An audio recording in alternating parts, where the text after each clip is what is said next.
Hi, this is once again Sarthak Sehgal, motivational speaker, public consultant, and now I'm serving OFR Group, Think Online, Think OFR. Ways were many, but starting with academic videos, I had started with a video on business studies that was Consumer Protection Act 1986. Based on the reviews, the second chapter is for you, that is business environment, but before that, some lines for you. Life is 10% what happens to you, but 90% how you react to it. I repeat, life is 10% what happens to you, but 90% how you react to it. Don't be a victim of your circumstances. If you fail, as APJ Abdul Kalam said, when we elaborate fail, it is just first attempt in learning. So if you are a victim of your circumstances, you might not succeed. But if you go above that, you may win. So, what is around me? A fan, tube light, all out, some switches, whiteboard. So, these things which are surrounding me are part of my environment. Whatever surrounds us is environment for us. Similarly, what surrounds a business is environment for a business. It includes both internal as well as external environment.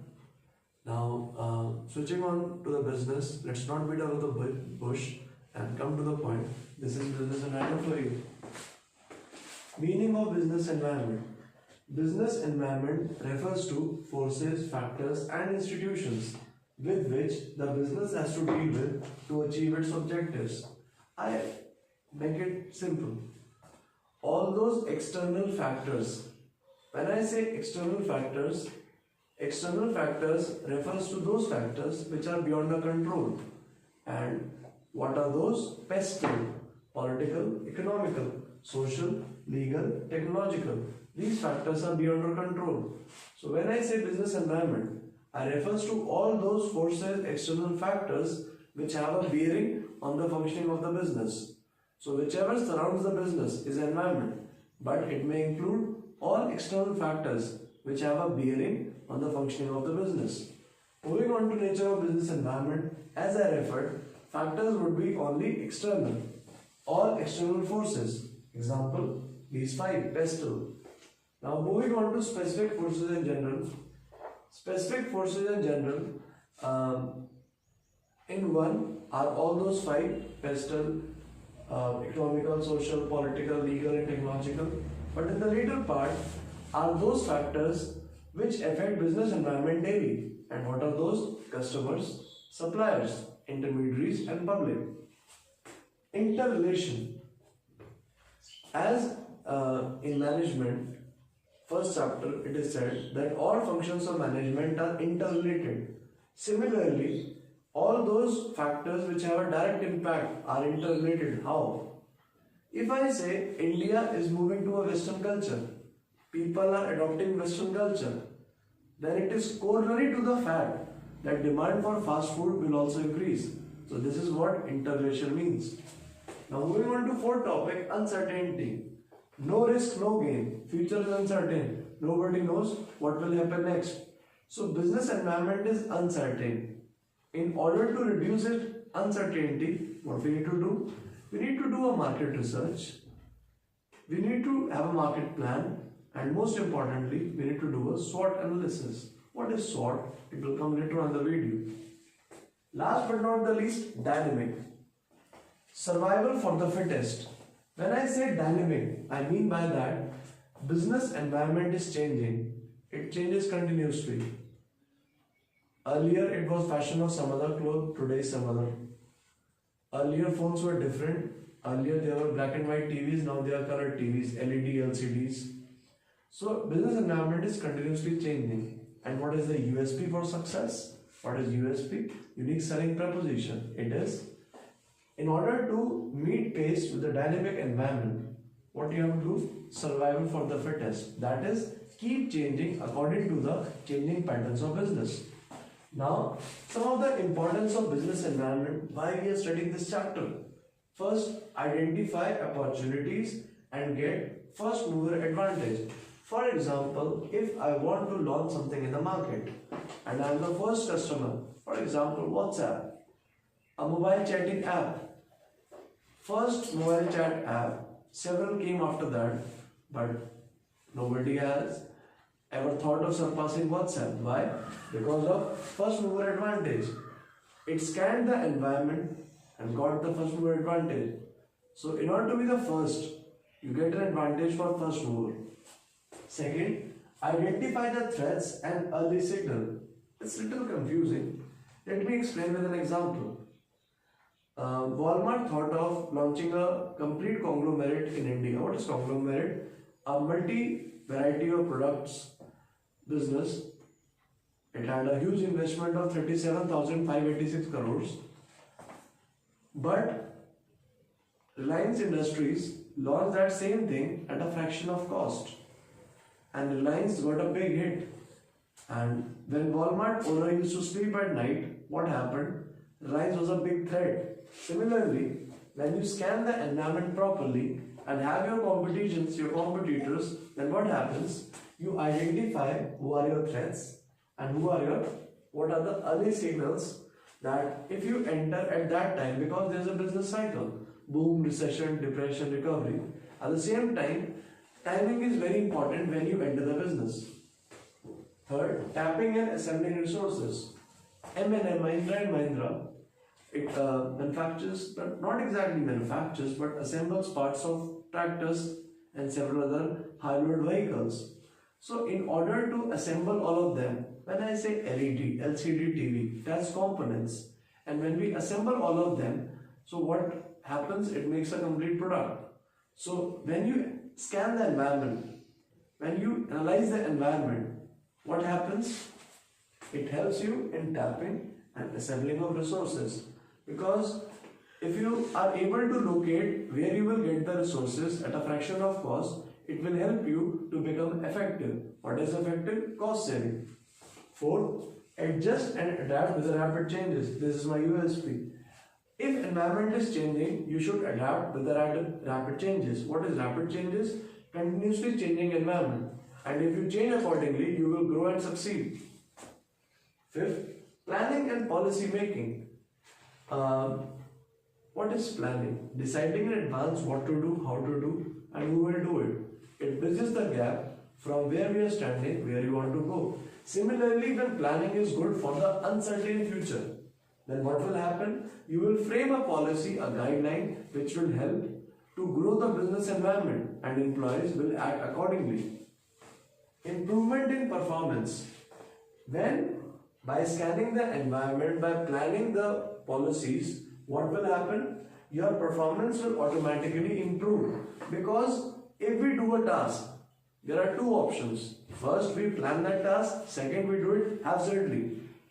I ask you, in which you will perform better? Obviously, the second one, in which you plan. Similarly, when you plan things and you have a market scanning, then your performance will automatically improve. Now, moving on to dimensions of business environment, 5 of them. First is economical environment. What is economic environment? When I say economic environment, it refers to all those factors, it refers to all those forces which affect the economy, like per capita income, national income, etc. When I say social environment, I mean by that all those forces, all those factors which affect the traditions, custom, standard of living of the people. How?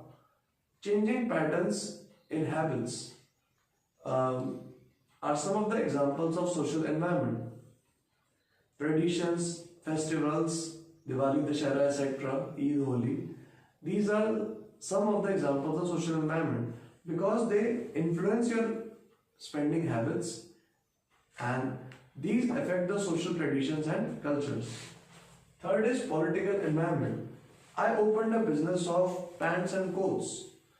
A political party came, and what happened was it had different dresses for men's.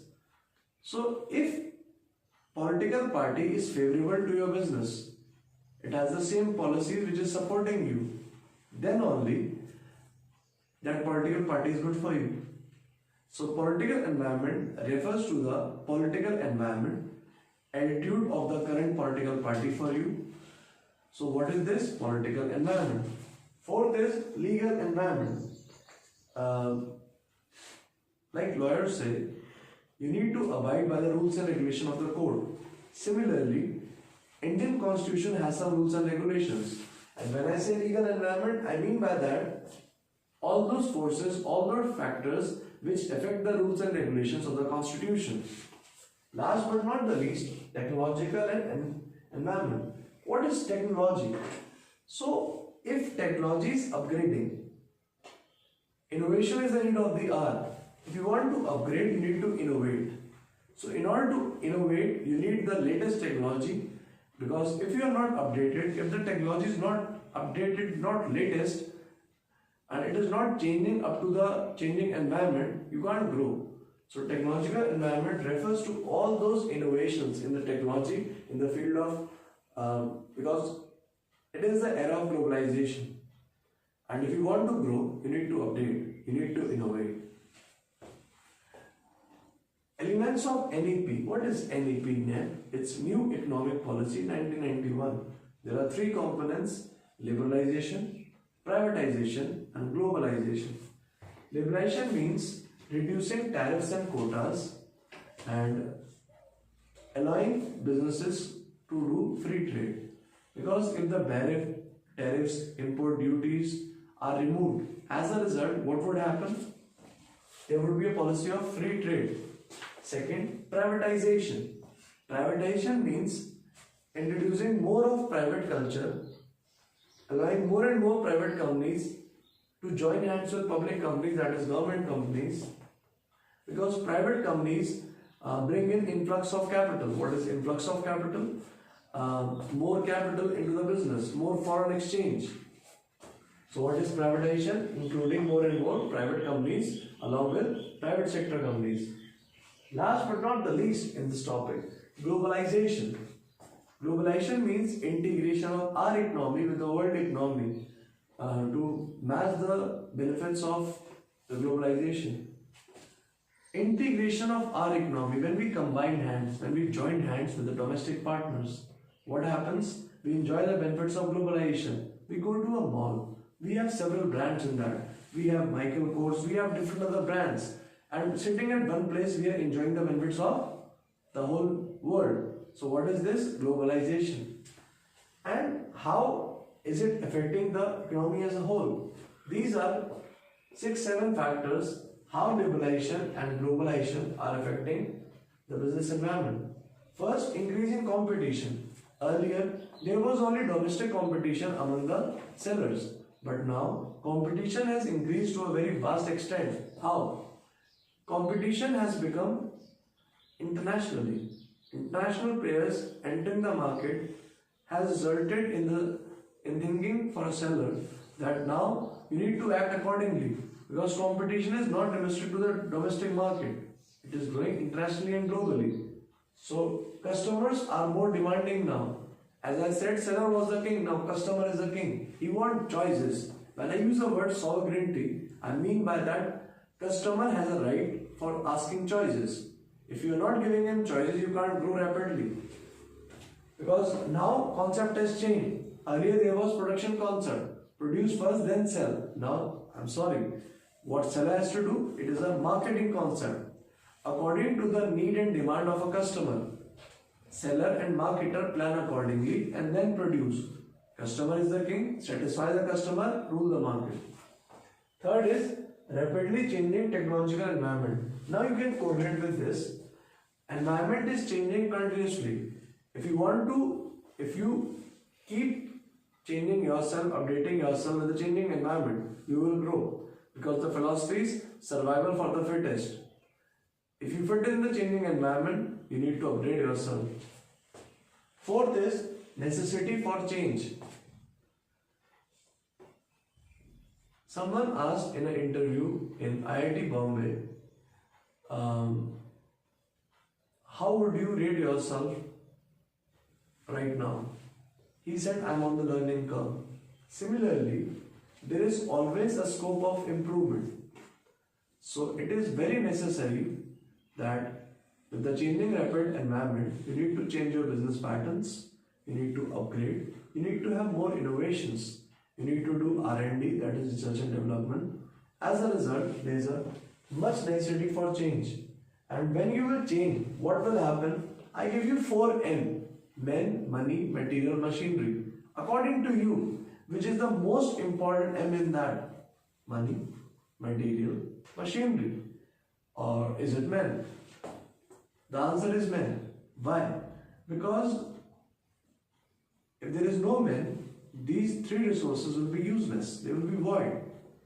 So if you develop human resources, because human resources are the biggest asset which any enterprise or business can have. So if you give proper training, if you have development programs, so what will happen? It will contribute to the success of any business. So if you want success, develop human resources. And human resources are the most important asset for any organization. Sixth is market orientation. Market orientation means act according to the latest changing patterns. What are those? As I said, now concept is of market philosophy. And what is that? According to the need, want of the customer, seller produce only those goods which are in demand and what the customers are demanding. But as per the latest changes, the concept which is being followed is societal marketing concept. I've just added a word society. So along with analyzing the needs and wants of the customer, what you need to do is that produce those goods or act accordingly. Which goods or by producing anything, you are contributing something to social welfare. So this is social marketing concept, and it is exactly with market orientation. It helps you in launching new products and creating a big market share. Last but not the least, export a matter of survival. Because of economic policy 1991, many businesses gained a lot just because earlier 1981 we used to depend a lot on exports. But as private players came into the market, it resulted in influx of capital. And when I say influx of capital, I referred earlier, it is bringing more and more foreign currencies into India. So as a result, what happened? They gained substantially, leaps and bounces. So export supported the businessmen to grow because competition was now global and tariffs were removed and free trade policy was adopted. As a result, businessmen gained a lot through export, and export was not just a matter of survival, it brought money to all the businesses. So this is all I have for business environment. If you like the video, do press like button, and if you have not subscribed the channel, you are a little mean. Do subscribe the channel and go with the updates. If my any new video comes, because 10 chapters are left, so I will be posting all 10 videos for you. All the best, watch the video and please share your feedbacks and comments, because as this is just a summary by which you can have a glance of a chapter, because you need to do case studies. Please give your suggestions so that I can improve and make more videos which can support your studies. All the best, study well, God bless you.